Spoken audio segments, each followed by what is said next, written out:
বর্ষা নামলেই ভাঙড়ের গ্রাসে আতঙ্কিত হয়ে পড়ে মালদার একাংশ। দীর্ঘ কয়েক বছরের ভাঙড়ের সর্পহারা মানিকচক ব্লকের গোপালপুর এলাকা এবছরেও গঙ্গা ভাঙড়ে বাসিন্দারা খুইয়েছেন সর্বস্ব। এখনো পর্যন্ত মিলেছে শুধুমাত্র একটি ত্রিপল, যা নিয়েই কোনো রকমে চলছে দিন।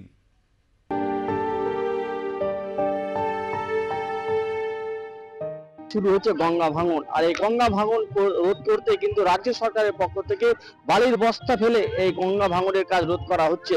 কিন্তু স্থানীয় বাসিন্দাদের অভিযোগ যে গঙ্গা ভাঙন রোধের জন্য এই বালির বস্তায় কিছু হবে না, কারণ এই বালির বস্তা ফেলার পরে কিন্তু গঙ্গা ভাঙন শুরু হয়েছে এবং এখান থেকে প্রায় কয়েকশো পরিবার তারা কিন্তু অন্যত্র আশ্রয় নিয়েছেন। আমরা আছি, আমার বাড়ির লোকটা কাজ কাম করতে পারে না, কোনো জায়গায় যেতে পারে না, আমাদেরকে কিচ্ছু তোমরা সাহায্য করুন। আমার 5 বাড়ি পাকা বাড়ি গঙ্গাতে এমনি চলে গেছে, কিচ্ছু নাই আমাদের। কিভাবে থাকছেন? এই তিরপালে থাকি, ওই বাঁশ বাড়িয়াতে থাকি, বাঁশের কাছে। সামনে বছর কাটছিল, আর এই বছর থেকে ওই 1 মাস থেকে কাটছে। তো আমরা এখান থেকে পালিয়ে গেছি, আমাদের তো বাড়ি নাই, আমাদের তো জায়গা নাই, তো আমরা অন্যজনের বাড়িতে থাকছি। অন্যজনের বাড়িতে কতদিন থাকবো? আমাদের তো জমি নাই, কি বাড়ি তুলবো? থাকার তো জায়গা নাই, কি আমরা থাকবো? তো আমরা কিভাবে থাকবো? সরকার তো কিছুই করে দিচ্ছে না আমাদেরকে। বাড়ি ঘর সব ছিল? হ্যাঁ, বাড়ি ঘর সব ছিল, সব গঙ্গাতে চলে গেছে।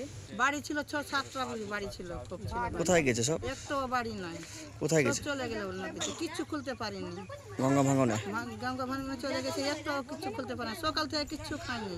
স্থায়ীভাবে গঙ্গা ভাঙন রোধ করা হোক এবং স্থানীয় যারা বাসিন্দা রয়েছেন তাদেরকে পুনর্বাসনের জন্য স্থানীয় একেবারে রাজ্য সরকারের পক্ষ থেকে করা হোক পাকা বাড়ি এবং সেখান থেকে তাদেরকে পাকা বাড়িতে নিয়ে যাওয়া হোক। প্রত্যেক বছরই কিন্তু এই গঙ্গা ভাঙন হয় এই কামালদীপুর গ্রামে। দেখতে পাচ্ছেন যে গঙ্গা, সে গঙ্গা থেকে প্রায় 15 কিলোমিটার দূরে কিন্তু অনেক বাড়িঘর ছিল, চাষের জমি ছিল, সমস্ত কিছু চলে গেছে, একবারে গঙ্গায় বিলীন হয়ে গেছে। তাই সেখানকার বাসিন্দারা জানাচ্ছেন যে গঙ্গা ভাঙন যে হচ্ছে সেখানকে পুনরায় রোধ করা হোক। এই গঙ্গা ভাঙনের কাজ কিছুটা হলেও রিলিফ পাচ্ছে, কিন্তু পুরোপুরি এত বড় প্রাকৃতিক নদী রক্ষা করা রাজ্য সরকারের অর্থে সম্ভব নয়।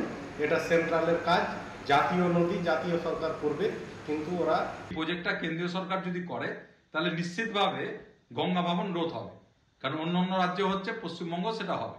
কিন্তু রাজ্য সরকার এবং তার কিছু আধিকারিক যারা এখানে প্রতি বর্ষার সময় এই ভাঙনের কাজ করে কোটি কোটি টাকা লুট করে এবং সেটা রাজ্য সরকার অ্যালটমেন্ট করে, সেই কোটি কোটি টাকা তৃণমূলের কিছু নেতা এবং আধিকারিকরা লুট করে। ফলে গঙ্গা ভাঙনের কাজ যা হয় তাই বালির বস্তা ফেলে।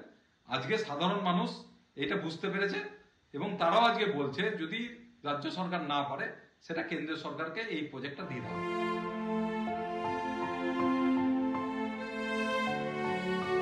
মুক্তভাবে একেবারে ঢালাই করে সে গঙ্গা ভাঙনের কাজ করা হোক, এমনটাই কিন্তু দাবি জানাচ্ছেন স্থানীয় বাসিন্দারা।